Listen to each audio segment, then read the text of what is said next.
So I've pulled out everything that was under her crib. It would look a lot nicer and actually be hidden storage if we had a crib skirt, but we do not. So, and it doesn't really bother us.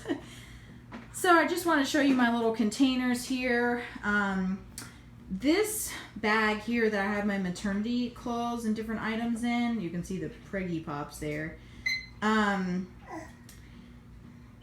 just realized she is getting into everything up there. It is actually a king comforter set bag.